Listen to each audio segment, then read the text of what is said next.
은혜 받으실 말씀은 요한계시록 4장 4절 말씀입니다. 또 보좌에 둘려 24 보좌들이 있고 그 보좌들 위에 24 장로들이 흰옷을 입고 머리에 금면류관을 쓰고 앉았더라. 사랑하는 성도 여러분, GCN 시청자 여러분, 저와 선교팀 일행은 아버지 하나님의 섬세하신 인도 가운데 선교 일정을 잘 마치고 돌아왔습니다. 아버지 하나님의 계획하신 섭리에 따라 정확하게 인도받는 시간들이었습니다. 이스라엘을 향한 아버지 하나님의 뜻과 섭리가 온전히 이루어지도록 저와 선교팀을 위해 금식과 기도로 힘이 되어주시고 여러 가지 모양으로 후원해 주신 성도님들 모두에게 감사를 드립니다. 이번에는 첫 방문이었지만 500여 명이 넘게 전도를 했고 많은 분들이 또 치료를 받아서 하나님께 영광을 돌렸습니다.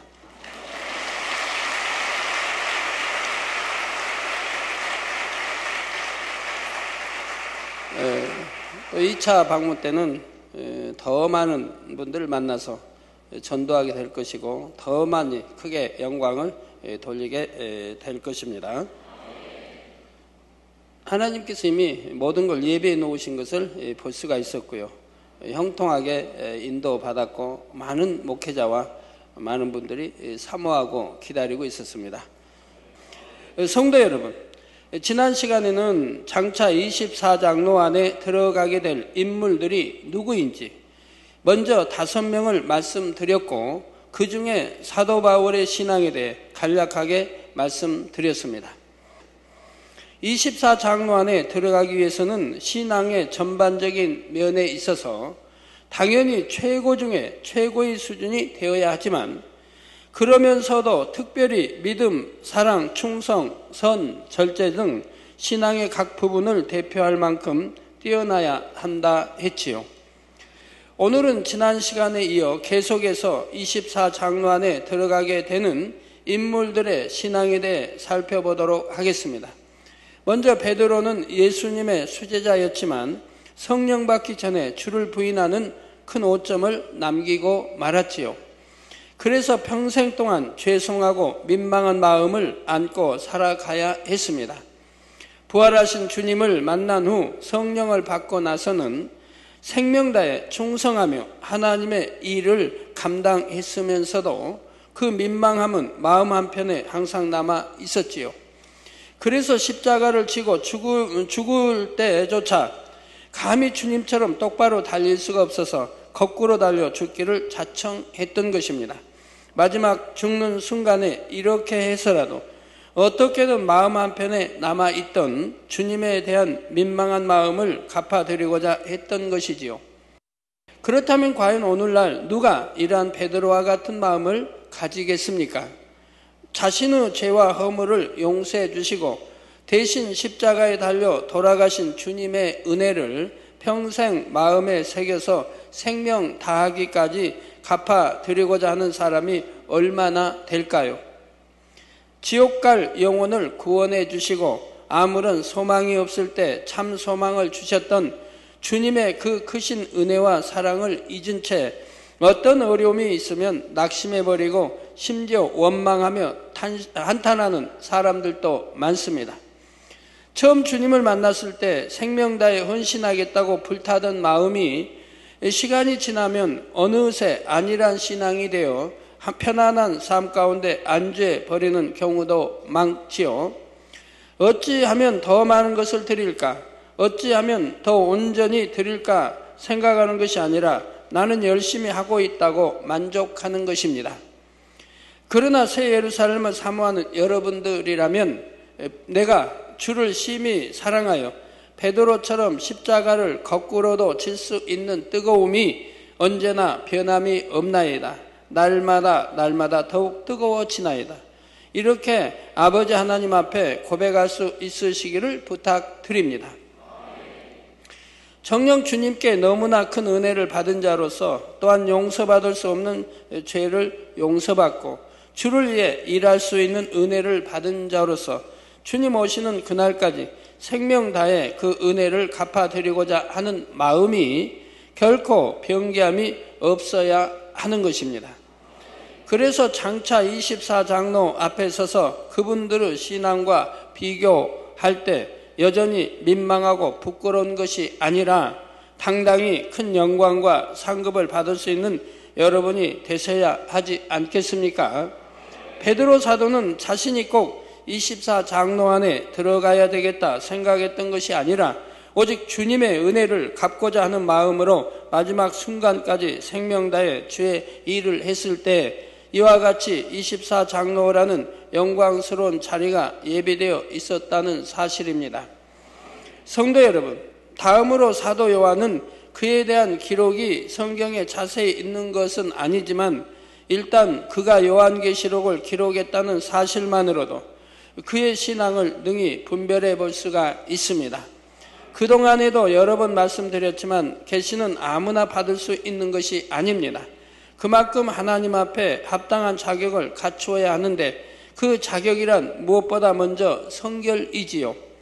성결되어 깨끗한 그릇이 되었을 때 하나님께서 그 위에 영감과 환상과 음성 등 다양한 방법을 통해 아버지 하나님의 뜻을 밝히 계시해 주실 수가 있다는 사실입니다.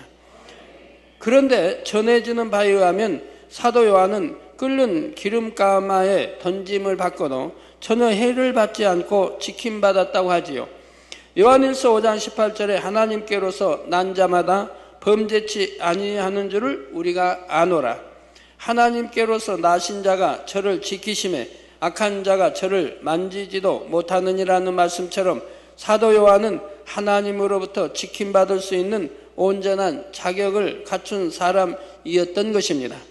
더욱이 사도 요한이 기록한 요한 1서를 보면 그가 하나님의 사랑을 얼마나 깊은 차원에서 깨닫고 있었는지를 잘 알 수가 있지요. 그가 깨닫고 마음에 이룬 깊은 사랑의 차원이 성령의 감동함 가운데 구구절절히 담겨 있습니다. 이렇게 성결의 그릇을 준비하고 깊은 영의 차원에 들어갔던 사도 요한은 계시를 받기까지 하나님 앞에 또한 무수한 기도를 쌓았지요. 이 사실을 잘 증명해 주는 것이 바로 사도 요한의 이마입니다. 영안이 열려 사도 요한의 모습을 보시는 분들은 그의 이마가 어떻게 생겼는지를 아십니다. 마치 이마에 살이 붙은 것처럼 두툼하게 튀어나온 것을 볼 수가 있지요. 이는 바로 그가 기도하면서 생긴 일종의 굳은 살 때문입니다. 사도 요한이 계시를 받기 위해 기도했다는 반모섬의 동굴에 가보면 늘 같은 자세로 기도를 하다 보니 그가 손을 짚었다는 차례 자국이 나 있지요.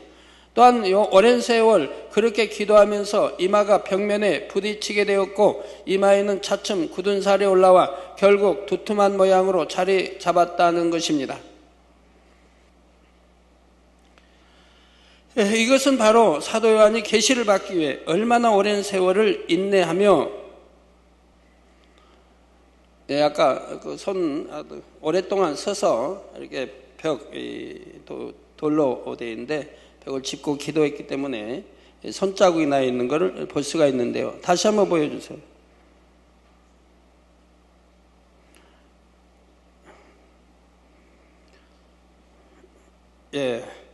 이마에는 차츰 굳은 살이 올라와 결국 두툼한 모양으로 자리 잡았다는 것입니다. 이것은 바로 사도 요한이 계시를 받기 위해 얼마나 오랜 세월을 인내하며 하나님 앞에 자신을 복종시켜 나갔는지를 잘 알 수 있게 해주는 증거이지요. 그래서 마지막 때에 대해 밝히 계시한 요한계시록의 이 귀한 말씀을 받아내릴 수가 있었다는 사실입니다. 이를 통해 수많은 사람들이 마지막 때를 깨어 신앙생활할 수 있도록 했으니 사도 요한의 상급이 얼마나 크겠는지요. 다음으로 다윗의 신앙은 어떠했습니까? 사도행전 13장 22절에 보면 하나님께서 사울 왕을 패하시고 대신 다윗을 왕으로 세우시면서 말씀하시기를 내가 이새의 아들 다윗을 만나니 내 마음에 합한 사람이라 즉 하나님 아버지 마음에 합한 사람이라 내 뜻을 다 이루게 하리라 하십니다. 다윗은 어려서부터 하나님을 너무나 사랑했지요. 어린 나이에도 불구하고 여호와 하나님의 이름을 망령되이 일컬으며 욕되게 하는 적장 골리앗을 향해 단신으로 나아가 그를 죽이고 이스라엘의 승리를 가져다 줍니다. 하나님을 사랑하기 때문에 자신의 생명을 조금도 아깝게 여기지 않고 이처럼 당당하게 나아가 싸웠던 것이지요. 그런데 오늘날 하나님을 믿는다 하면서도 자신에게 혹여라도 불이익이 올까 하여 신앙을 숨기거나 당당히 나서지 못하는 경우들이 있습니다. 하나님의 이름이 더럽혀질 때에도 모른 채 하고요. 하나님의 말씀에 입에 대는 일에 대해서도 적당히 타협하며 따라가기도 하지요. 그러나 다윗은 하나님의 이름을 욕되게 하는 골리앗을 그냥 바라만 보고 있지 않았습니다. 골리앗이 아무리 거구의 용사이고 다윗 자신은 아직 어린 소년이라 할지라도 하나님의 이름을 의지하여 담대히 나가 싸웠지요. 하나님께서는 바로 이러한 다윗을 통해 하나님의 뜻과 섭리를 이루어 가신 것입니다. 더욱이 다윗은 범사에 하나님만을 의지했지요. 자기 생각이나 사람의 방법을 동원하기보다는 모든 것을 하나님께 여쭈고 하나님의 뜻과 명령에 따랐던 것을 봅니다. 어려서부터 전쟁터에서 잔뼈가 굵어온 다윗이었지만 전쟁을 할 때도 자기 경험과 지식에 의지하기보다는 전적으로 하나님께만 의지했지요. 다른 일들도 일일이 하나님께 여쭈어 방법을 구했고요. 물론 이러한 다윗도 하나님 앞에 죄를 범하여 심히도 하나님의 진노를 샀던 경우가 있습니다. 하지만 다윗은 곧 회개하고 돌이켰으며 회개하고 돌이킴에 있어서도 하나님 앞에 확실했지요. 자신의 범죄함을 즉시로 인정하고 회개했으며 그로 인해 겪어야 하는 보응도 겸비함으로 잘 통과해 나갔던 것입니다. 이 밖에도 다윗은 왕의 신분임에도 불구하고 하나님의 법궤를 모셔오게 된 것을 기뻐하며 백성들 앞에서 춤까지 추었습니다. 사람은 눈치를 보는 것이 아니라 여호와 하나님 앞에 기뻐하심이 되기만 한다면 자기의 위치나 체면 같은 것은 아무런 문제가 되지 않았던 것이지요. 과연 오늘날 나라의 지도자가 된 사람이 사람들의 시선이나 자기 체면 같은 것은 생각지 않고 이처럼 하나님 앞에 영광 돌리며 기쁨이 될 수 있는 사람이 얼마나 되겠습니까? 갈라디아서 1장 10절에 이제 내가 사람들에게 좋게 하랴 하나님께 좋게 하랴 사람들에게 기쁨을 구하랴 내가 지금까지 사람의 기쁨을 구하는 것이었다면 그리스도의 종이 아니니라는 말씀처럼 우리는 오직 하나님을 기쁘시게 해야 합니다. 그러기 위해서는 어떤 상황, 어떤 환경 가운데서도 하나님의 뜻을 쫓아야 하는 것이고요. 바로 다윗은 이처럼 매사에 하나님을 기쁘시게 하는 길을 택했던 것입니다. 또한 다윗은 선의 분야에 있어서도 참으로 승했던 것을 볼 수가 있지요. 다윗은 오직 선과 은혜만을 베풀었음에도 자신을 시기한 사울 왕이 끈질기게 자신을 죽이려고 할 때 얼마든지 사울 왕을 죽일 수 있는 기회가 2번씩이나 왔음에도 불구하고 오히려 상대를 감동시키는 선의 행함을 보입니다. 이에 사울 왕도 감동을 받게 되지요. 여러분도 이러한 중심만 된다고 하면 아버지 하나님께서는 당연히 연단하고 다듬어서 새 예루살렘의 존귀한 자리로 인도해 드리지 않으시겠습니까? 성도 여러분, 다음으로 사무엘 선지자는 태어나 젖을 뗀 후에는 곧바로 제사장의 손에 맡겨져 성전에서 자랐습니다. 어려서부터 세상과 구별되어 오직 하나님 앞에만 드려진 삶을 살았지요. 세례 요한과 같은 길을 갔던 거 봅니다. 하나님께서는 이미 어린 사무엘에 대해 사무엘상 2장 35절에 내가 나를 위하여 충실한 제사장을 일으키리니 그 사람은 내 마음 내 뜻대로 행할 것이라. 내가 그를 위하여 견고한 집을 세우리니 그가 나의 기름 부음을 받은 자 앞에서 영구히 행하리라 말씀하셨던 것을 봅니다. 그리고 사무엘상 3장 19절에는 사무엘이 자라매 여호와께서 그와 함께 계셔서 그 말로 하나도 땅에 떨어지지 않게 하시니 말씀하실 정도로 사무엘은 하나님으로부터 온전히 보장을 받았지요. 또한 하나님께서는 백성들이 사무엘에게 하는 것이 곧 여호와 하나님께 하는 것이라 말씀하실 만큼 사무엘은 하나님을 대신하여 세워진 하나님의 사람이요 선지자였습니다. 그리고 사무엘은 평생을 하나님의 뜻에 따라 자신에게 주어진 사명을 충성되이 감당했지요. 이처럼 평생을 하나님 앞에 충성과 헌신과 순종으로 살았던 사무엘을 하나님께서는 24장로 안에 세우심으로 경작받은 사람들의 본이 되게 하신 것입니다. 사랑하는 성도 여러분, 이렇게 해서 24장로 안에 들어가는 사도 바울, 베드로, 사도 요한, 다윗, 사무엘에 대해 그들의 신앙이 어떠했는지를 간략하게 설명드렸고, 이제 24장로 안에 들어가는 7명을 더 말씀드리도록 하겠습니다. 그들의 애굽의 총리가 되었던 요셉, 다니엘, 그리고 다니엘의 세 친구인 사드락과 메삭과 아벳느고, 또한 신약에 나오는 빌립 집사와 스데반 집사입니다. 이들은 과연 어떤 점을 인정받아 24장로의 반열에 들어가게 된 것일까요? 먼저 요셉은 17의 어린 나이에 그를 시기 질투한 형들에 의해서 먼 이방 나라의 종으로 팔려갑니다. 그것도 처음에는 아예 형들에게 죽임을 당할 뻔했지만 요셉은 가까스로 죽음만은 면하고 대신 상인들에게 종으로 팔리운 것이지요.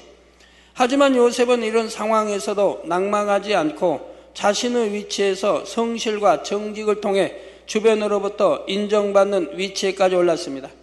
여러분들이 말씀 들으시면서 24장로도 사모하시고 우리 여성도님들도 24장로가 아니래도 참 더 높은 서열 사모하셔야지요. 하나님 주님 가까이 나갈 수 있는 여러분들이요. 이 말씀을 들으시면서 나는 어떤가? 내 중심은 하나님이 이렇게 사랑하시는 인정받는 사람들과 어떻게 다른가 여러분 점검해 보시길 바라요.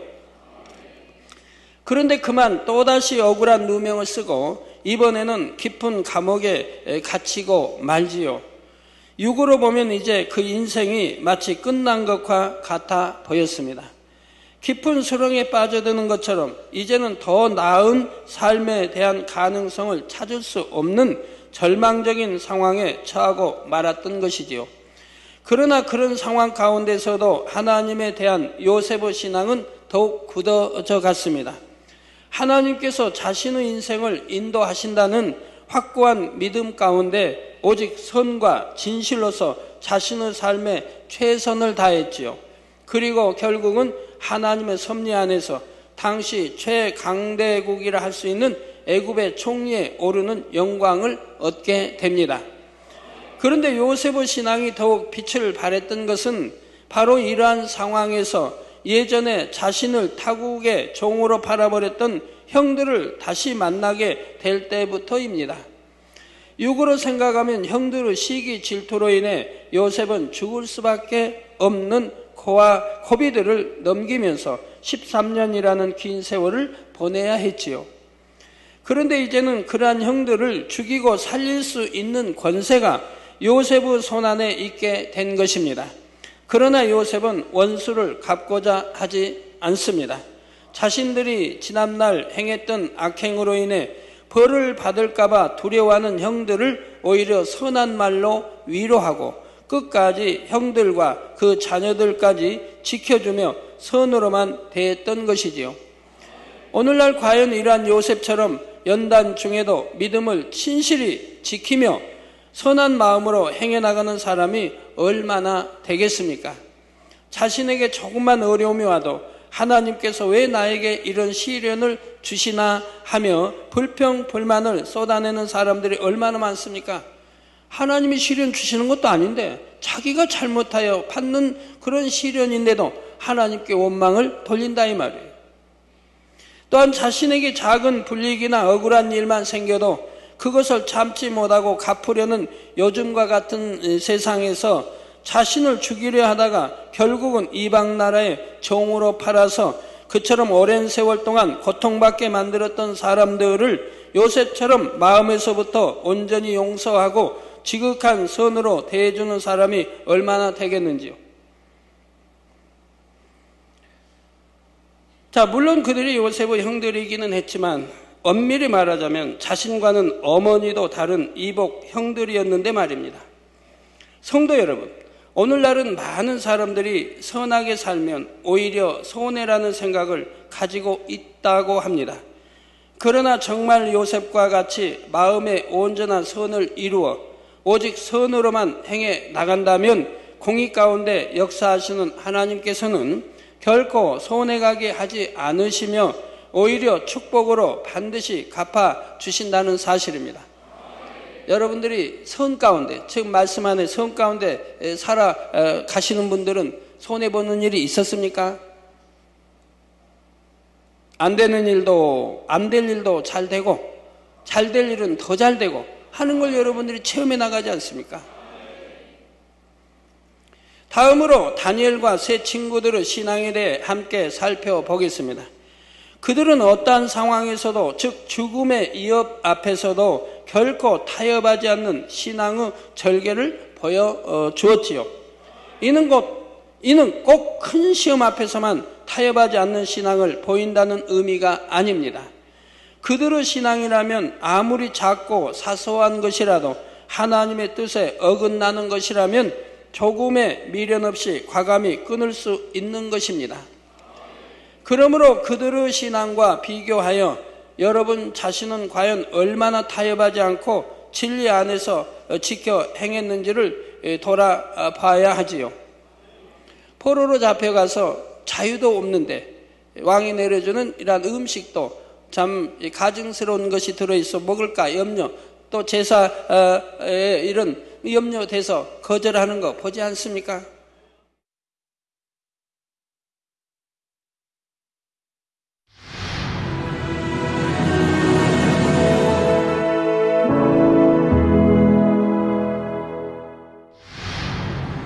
할렐루야. 전능하신 사랑의 아버지 하나님, 이 시간 기도받는 모든 성도님들 위해 안수하여 주옵소서. GCN 방송 시청자들이 인터넷과 화상을 통해 기도받는 지교회와 지성전 그리고 전세계 하나님의 자녀들 위에도 시공간을 초월하여 역사하여 주시기를 원합니다.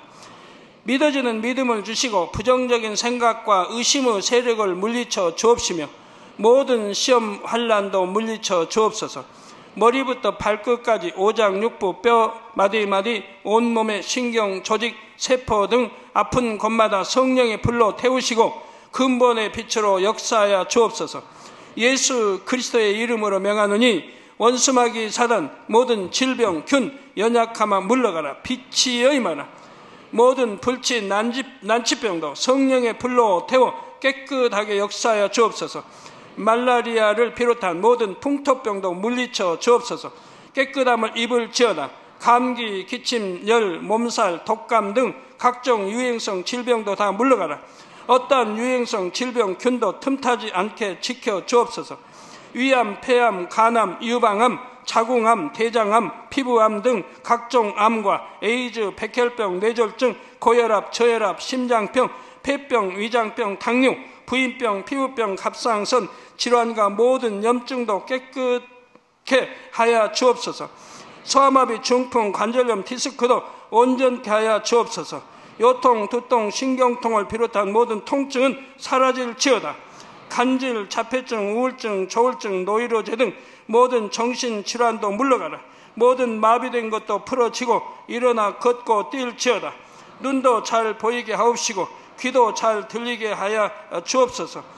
소경은 눈을 뜨고 기머거리는 들으며 벙어리는 말할지어다. 각종 사고 후유증도 깨끗게 하시고 부러진 뼈도 붙여 주옵소서. 화상 입은 것도 온전케 하옵소서. 화기야 물러가라. 열도 물러가라. 아버지 흉터도 나지 않게 역사해 주시기를 원합니다. 마약을 비롯하여 각종 약물과 독극물 중독도 깨끗함을 입을지어다. 죽은 신경과 세포가 살아나며 죽은 자도 살아나게 하여 주옵소서. 잉태의 축복도 주시기를 원합니다. 잉태 축복을 받으라 예수 그리스도의 이름으로 명하노니 원수마귀 사단아 하늘 공중 곳에 잡은 악의 영들아 물러가라. 그의 사자들도 물러갈지니라. 이 땅의 악한 영, 더러운 영, 거짓되고 간사한 영, 이간질하고 미혹하는 모든 어둠들은 물러가라. 모든 흉악의 결박을 풀고 어둠아 물러가라. 빛이여 임하라. 아버지 하나님, 부르짖어 기도할 수 있는 능력을 주시고 죄를 버리고 성결될 수 있는 능력을 주옵소서. 영혼이 잘됨같이 범사에 잘되게 하시고 가정의 복음화도 이루어 주시길 원합니다. 한 주간도 모든 사고와 재앙으로부터 지켜주시고 불통이 없는 형통한 삶을 살 수 있도록 축복해 주옵소서. 성령의 불담으로 천군 천사와 주님의 불꽃 같은 눈동자로 모든 하나님의 자녀들과 가정, 일터, 사업터를 지켜주시기를 원합니다. 학생들에게 지와 명철을 더하시고 공부도 할 수 있는 뜨거운 마음과 열정도 더하여 주옵소서. 마음과 생각을 세상에 빼앗기지 않도록 지키시고 하나님을 뜨겁게 사랑하는 학생들로 축복하여 주옵소서. 하나님의 자녀들이 먹으나 마시나 입으나 무엇을 하든지 하나님 앞에 영광 돌리는 삶이 되게 축복하여 주시기를 원합니다. 나는 하나님을 만났노라, 체험했노라, 응답 받았노라, 축복 받았노라, 간증하는 입술이 되게 역사하여 주옵소서. 아버지 하나님 감사합니다. 홀로 영광 받으옵소서. 우리 주 예수 그리스도의 이름으로 기도하옵나이다. 아멘. 다음으로 다니엘과 세 친구들의 신앙에 대해 함께 살펴보겠습니다. 그들은 어떠한 상황에서도, 즉 죽음의 위협 앞에서도 결코 타협하지 않는 신앙의 절개를 보여주었지요. 다음으로 빌립 집사는 주의 종도 아니고 장로도 아니었지만 사도들 못지않게 큰 권능을 행한 기록이 성경 곳곳에 나옵니다. 다음으로 스데반 집사 역시 비록 집사의 직분을 가졌지만 그를 통해 하나님의 권능이 크게 나타났던 것을 봅니다. 성경은 천국으로 가는 길을 밝히 제시해 주는 교과서임과 동시에 새 예루살렘으로도 24장로의 반열에도 어떻게 하면 들어갈 수 있는지를 알려주는 길잡이 역할을 해주고 있지요.